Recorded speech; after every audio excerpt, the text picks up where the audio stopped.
Holiday. You're watching India Global on NDTV. I'm Maha Siddiqui. Over the next half an hour, we'll get you all the big international stories of the week, stories that matter to India.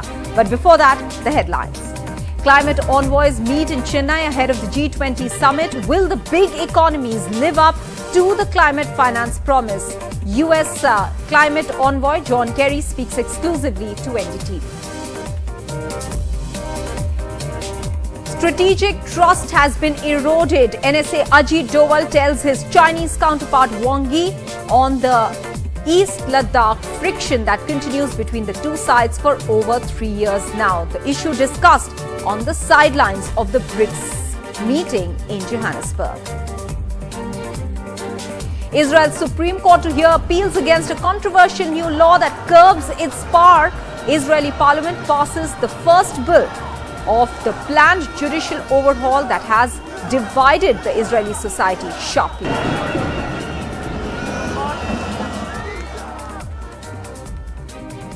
At the G20 summit this year, under India's presidency, climate is a big agenda. India hopes to channel the voices of the global south and so speak for the more vulnerable nations that do not have a place on the platform of the largest economies of the world. So climate finance and climate justice are the words you'd often have heard. What exactly are they? Simply put, the onus on climate mitigation lies largely with the Western nations who are historical emitters of greenhouse gases. So will the promised funding come from the West, and what support will be rendered by the West for not just mitigating the current crisis but also in green transition? The G20 Environment and Climate Sustainability Ministerial meeting is held in Chennai. My colleague Sam Daniel spoke exclusively with the US climate envoy John Kerry, who made a promise on climate finance. The West has largely been non-committal in terms of the climate finance for a long time, and this has put developing countries which could not really help themselves in mitigation for a long time. What's going to change? What can we expect now? Well, we actually haven't been non-committal. We're very committed. President Biden has created the PREPARE program, which is a $12 billion of 5 years program to help adaptation and resilience. We've been very clear about the $100 billion being provided for in the course of the year, and we're working on the World Bank and the other funding mechanisms to be able to expand the finance, which has to happen. So we're deeply committed, we're working hard, and we'll continue to. India wants a fair transition. India wants a fair transition. We do too. Thank you. Thank you very much for your time. And that was Mr. John Kerry, the special US presidential envoy for climate, talking to us in Chennai with Suresh, Sam Daniel, Find TV. Now, one of the highlights of the Environment and Climate Ministers meeting is the launch of the Resource Efficiency Circular Economy Industry Coalition. This is expected to be a big takeaway in September if it unites nations, industries and experts in their endeavor to propel the global circularity agenda forward. Now, what is circular economy? Basically, it means sustainable growth. Now, Prime Minister Modi has once again pointed out that India is one of the top 5 countries in the world in terms of installed renewable energy capacity. Listen in. Countries of the global south are particularly impacted by climate change and environmental issues. We need enhanced action on commitments under the UN Climate Convention and the Paris Agreement. This will be crucial in helping the global south fulfill its development aspirations in a climate-friendly way. Now, the fallouts of the climate change are being felt increasingly across the world. NASA says that July is going to be the hottest month on record. Dr. Gavin Schmidt from NASA has said there's unprecedented changes all over the world. Temperatures are rising each decade. Now, these are some of the points that have been highlighted by scientists who say that 2024 is likely to be even hotter than 2023. The record heat is observed from Rome to Tokyo to China. July 3 was the world's hottest day ever. So all these changes as well as unpredictable weather and climatic conditions are being witnessed across the world, and all of it is because of global warming and climate change, and therefore action is required, and most expect this coming from the G-20 summit in September in New Delhi. Let's now turn our attention to the other big story from the week. The Indian and Chinese NSAs met in Johannesburg on the sidelines of the BRICS meeting, and Ajit Doval told Wang Yi that the strategic trust between the two countries has been eroded by the situation in eastern Ladakh. He also added that the public and political basis of the relationship between the two countries had been scarred too. Ajit Doval and Wang Yi are their countries' respective special representatives on boundary talks. Now, the last special representatives level meeting was held in 2019, that is before the friction. Since then, no meeting has been held over the issue of the boundary. Interestingly, the Chinese statement after this meeting referred to the exchange of courtesies, remember, during Bali between Prime Minister Modi and Xi Jinping, and they added that the two leaders had discussed the friction and peace and tranquility on the border, a point that was not contested by India, that had earlier only referred to this meeting in Bali as exchange of courtesies. Listen in to the Ministry of External Affairs spokesperson. Now, if you recall that during the Bali G20 summit last year, we had said, and Foreign Secretary remember her briefing, that Prime Minister and President Xi Jinping at the conclusion of that dinner hosted by the Indonesian President, they exchanged courtesies and also spoke of the need to stabilize our bilateral relations. As you are aware, we have steadfastly maintained that the key to resolution of this whole issue is to resolve the situation along the LAC on the western sector of the India-China boundary, and to restore peace and tranquility in the border areas. Well, India chose to up the pressure on China on the sidelines of the BRICS NSA's meeting in Johannesburg, which interestingly is also becoming a platform for a major difference of opinion. China is pushing for an expansion of the BRICS, a move that India and Brazil are not in sync with currently. While China aims at increasing its influence in the developing world and building a bloc to take on the US, Brazil is wary of the move for this exact reason, as per reports. Meanwhile, India wants strict rules on how and when other nations could be associated with the 2009 formed grouping. Any discussion needs to have a consensus among all the BRICS countries.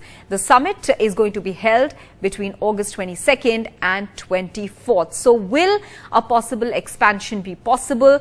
Which are the countries that are eyeing to be part of BRICS? Why so? And which country, for instance, China, can that be utilizing this to their advantage? Let's discuss all of this with the former Foreign Secretary of India, Shashank, who's joining us here on the show. Many thanks, sir, for speaking with NDTV. I'll start with the meeting in Johannesburg between Ajit Doval and Wang Yi. First of all, what do you make of the fact that this meeting was held on the sidelines of the BRICS NSA's meeting, and India upped the pressure in some way? After all, it has been often said by the External Affairs Minister that the overall bilateral relationship has been impacted, but to use words like strategic trust has been eroded and the basis of public and political relationship is scarred as well. What do you make of it? I will say that what our NSA has said indicates the assessment in India that at the public and political level, the mutual confidence has eroded, and therefore there is need to be some kind of a move from the Chinese side on the western border as well as along the line of control to establish peace and tranquility. I agree that there was a exchange of courtesies, or maybe they might have spoken about re-establishing confidence and mutual understanding between India and China during Prime Minister's brief talk with the Chinese leader. But the point is that since the meeting in Jakarta, there have been other meetings. Our Foreign Minister has met Wang Yi, then NSA has met. So there has been no substantive change as far as the ground situation is concerned, because the Indian assessment remains that there is an erosion of mutual trust and mutual confidence, whereas Chinese are trying to repeat things without actual change in the ground situation. So my suggestion would be that the Chinese should really move forward on the ground situation also. And if they want to establish some kind of a mutual trust and maybe go back to the special representative talks, they have to come forward with some specific proposals. What I can say also that maybe the Chinese are trying to give an indication to India that the Americans who have been befriending India, India is also reciprocating. Now the Americans are also trying to open up lines of communication to China. So Chinese are trying to convey to India that they are not totally in a corner, but they are also being wooed by the Americans who are good friends of India. So I think India has to take that into account, of course. But the essential part remains whatever NSA has said, Mr. Ajit Doval has said, that they should really come up with some specific ideas how to bring about peace and tranquility on the border and take away the aggressive postures which they have been taking both on Ladakh side and Arunachal Pradesh side. But sir, please help us understand that there have been over 24 diplomatic and military level meetings between the two sides since this friction started over 3 years ago, which has not yet been resolved, at least on two very critical points, Demchok and Depsang. What explains China being so stubborn in the face of risking and overall bilateral ties being spoilt between the two countries? And already when they were engaged in a battle with the US, these developments of some lines of communication being opened are recent. But over the last 2 years, they've opened up fronts on many counts, haven't they? No, I agree with you that there seems to be some misunderstanding within the Chinese leadership. So perhaps there are people within China hierarchy who would like to put pressure on India, where there are others who feel that China's real aim should be somehow in the Indo-Pacific and to bring about better economic relationship with the India-Pacific countries. I think this is more a question, I think, within China. India has to be firm in pointing out to the Chinese that we will stand by whatever positions have been done, because what we say in our bilateral dialogue is also the position which we have to take with our Indian people, and we abide by that because we want the full confidence and understanding of the Indian people in the positions being taken by India in our dialogue with the Chinese. So Chinese have to understand that there is going to be no going back under pressure from the Chinese side. Also, sir, I'd like a very brief comment from you on the fact that for the last almost 9 to 10 months, it was never revealed that Xi Jinping and Prime Minister Modi had any sort of conversation apart from exchanging pleasantries or extending courtesies to each other. The explanation has only come after the Chinese side, in its latest statement, revealed this fact, which has not been contested by India now. Why would this exchange not be revealed? Well, that I'm not privy to those decisions, but what I can say is that obviously when there is a pleasantry exchange, the two leaders are going to say that yes, we are two neighboring countries, great countries, we have to re-establish mutual trust and move in that direction. Point is that then it is for the experts and for the senior policy advisors to the Prime Minister on our side, and similarly the senior people on the Chinese side, to try to see whether there is a way in approaching those issues seriously. And there doesn't seem to be any meeting of minds so far. So I would say that there's still work to be done. We need to continue because we have so many other meetings coming up where there would be either virtual dialogues or there would be face-to-face meetings. And therefore we have to see that yes, India has to play a role in Asia, in the global south, and in the BRICS in the forthcoming meetings. And therefore we need to work together with the Chinese, with the other people in the G-20 and in the BRICS. One final question to you, sir. This is with regards to the expansion of BRICS as is being discussed. Now, the grouping was dismissed earlier on by the West and some had even predicted its swift demise. Now, that grouping has existed despite many inherent contradictions, India and China equation being one among many of the contradictions there. But at the moment, do you see an expansion being unlikely? At the last BRICS summit, there was some decision that their decisions should be taken unanimously. And that has been a continuous position of the BRICS. Now, I think there is slight advance in that position. Now, countries, members of BRICS are saying that, yes, we can think of expansion, but let us bring about some kind of criteria. Whether there is one set of criteria or two sets of criteria, that we can discuss. So these are issues on which one can understand the Chinese and the Russians, they are involved right now in big power struggle. And therefore, they want to have the support of so many more countries of the global south. India and Brazil feel that we have to treat BRICS as a kind of an organization which can bring together the aspirations of the global south so that they continue to work together as well as get the support of the developed countries. So we don't want to see it as a rival to whatever other organization may have been set up by the developed countries. So I think let them work out, because I think India would like to work together with other members of the BRICS. We are not thinking of any confrontation about expansion or non-expansion, because many of these countries which want to join BRICS or BRICS Plus, they are very friendly with India. And our Prime Minister has been to several of these countries and has been highly rewarded there, has been highly appreciated there. So therefore, we cannot be against them. The point is what should be the format.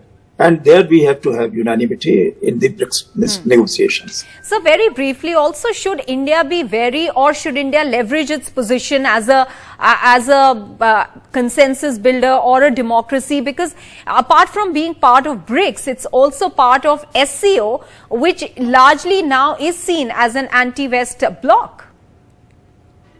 Well, SCO membership for India was sought by the Russians, mainly because they were thinking that Chinese were trying to bring Pakistan in, and terrorism had been affecting many of the Central Asian states.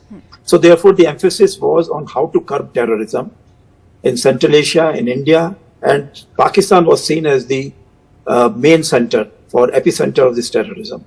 Chinese were insistent that both India and Pakistan should come together, but they were not against the idea of terrorism being considered as an important subject.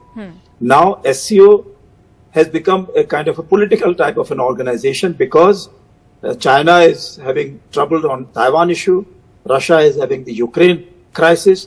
Therefore, we have to keep in mind that yes, SCO is a useful organization for terrorism, and we have to work together on this, but we should not be too ambitious at this stage. But we should not bind it up. So I think I would say that, well, it should remain, and we should say go slow on the ambitions which many members of the SCO might be having. All right. Many thanks, sir, for speaking with NDTV on this crucial subject. Thank you. Let's move on now and talk about some other big stories that we've been tracking through the week. This is with regards to Israel, which is plunging into a crisis of sorts after the country's parliament passed the first bill of a controversial judicial overhaul. The law has taken away the court's power to veto government decisions.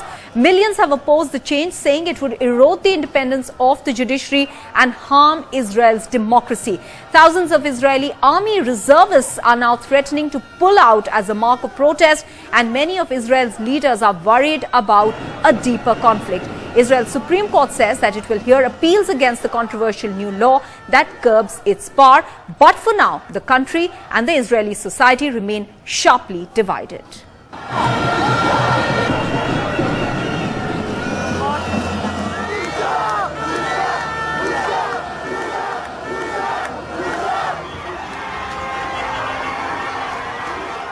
Israeli lawmakers have approved Israeli Prime Minister Netanyahu's contentious plan to restrict the influence of the Supreme Court, defying a wide array of opposition movements that have threatened to shut down large parts of the country with protests.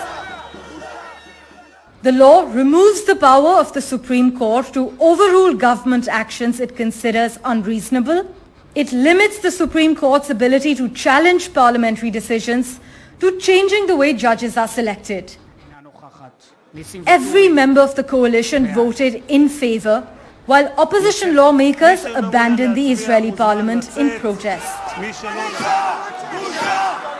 The Israeli government argues that the measures are necessary to correct an imbalance in power, which has seen the courts increasingly intervene in political decisions in recent decades. It is the first to be approved in a series of bitterly contested reforms aimed at curbing the power of courts. אני אומר לראשי האופוזיציה, אפשר להמשיך להתווכח, אפשר להמשיך להתנצח, אבל אפשר גם לעשות משהו אחר. אפשר להגיע להסכמות לגבי ההמשך. ראינו היום מופע חולשה של נתניהו שלא היה כדוגמתו מעולם. אין ראש ממשלה בישראל.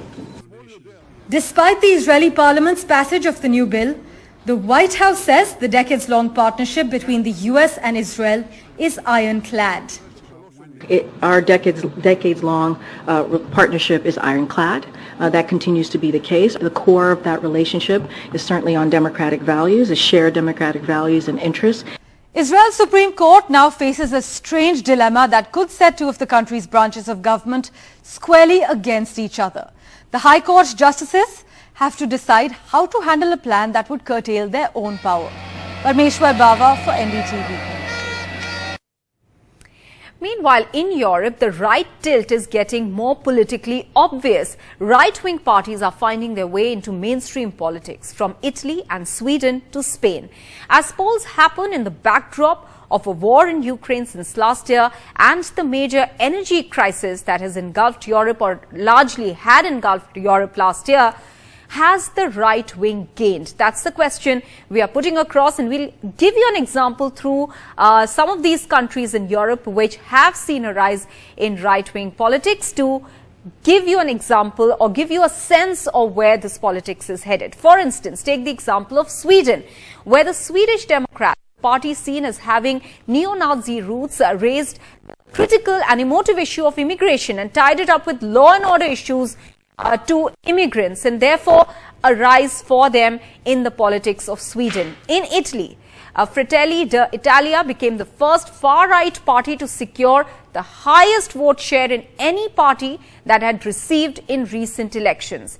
And a steady performance, if we come to France again now, the steady performance of Marine Le Pen's National Party in France depicts a similar situation. She'd been raising issues such as unemployment, protection of welfare state, and raising minimum wage as well. All the issues that were in fact somewhat in sync with the people. Meanwhile, in Spain, only this week, the prospect of a far-right party aiming to come to power was thwarted. Spain's ultra-nationalist Vox party lost support among voters in Sunday's election, so now it won't be a kingmaker as was earlier predicted. But they did come very close to being part of the governing coalition. Hungary's right-wing party, Fidesz, saw a major win in April last year, grabbing over 50% votes in the legislative elections. While this rise of the right in Europe has seen many of these parties being part of governance as well. So you are seeing a kind of change, at least in Europe, that is politically very important at the moment to understand and significant in terms of the changes that one is seeing.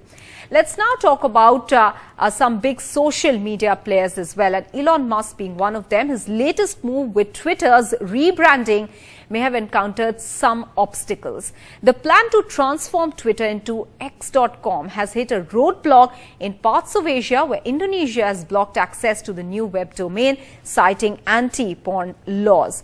What is the rebranding aimed at? Parmeshwar Bava explains. The internet is abuzz as the app formerly known as Twitter announced a name change over the weekend. X.com now redirects to Twitter.com, although the social media platform still invites users to tweet. Musk has long touted his idea of X as an everything app that offers audio, video, messaging, and support for digital payments. He has been vocal about his goal of turning Twitter into a so-called super app, something similar to China's WeChat, since there's no American equivalent to such an app. Twitter was acquired by X Corp both to ensure freedom of speech and as an accelerant for X, the everything app, the company's owner, Elon Musk, has said. But this drastic rebranding doesn't come as much of a surprise to Musk watchers. He has also founded a company called X.com before it merged with PayPal in the year 2000. While that name never resurfaced, that didn't stop Musk from incorporating the letter X to other endeavors, including his space exploration venture SpaceX, his recently launched artificial intelligence app, and the Model X, one of the electric car company Tesla's earliest models. But what does this mean for Twitter? Well, for now, the platform's rebrand is just a name change. No new features have been introduced, staying true to Musk's apparent preferred product strategy of hype first, delivery much later. Meanwhile, other tech companies that rebranded, some controversially and others with success, include Amazon, eBay, Facebook, Google, Instagram, Netflix, Pepsi, Playboy, Starbucks, Tinder, and now X. But Musk's decision to rebrand Twitter as X could be complicated legally because companies including Meta and Microsoft already have intellectual property rights to the same letter. Expanding Musk's platform's reach to include things like shopping and paid subscription content could help it flourish in the long term by creating several revenue streams and making it less reliant on large companies' willingness to spend money. But it's far from clear if a company that's slashed about 3/4 of its staff and is now embroiled in multiple lawsuits over unpaid bills can deliver that. Parmeshwar Bava for NDTV. That's it then this week on India Global. See you again next week. Bye-bye.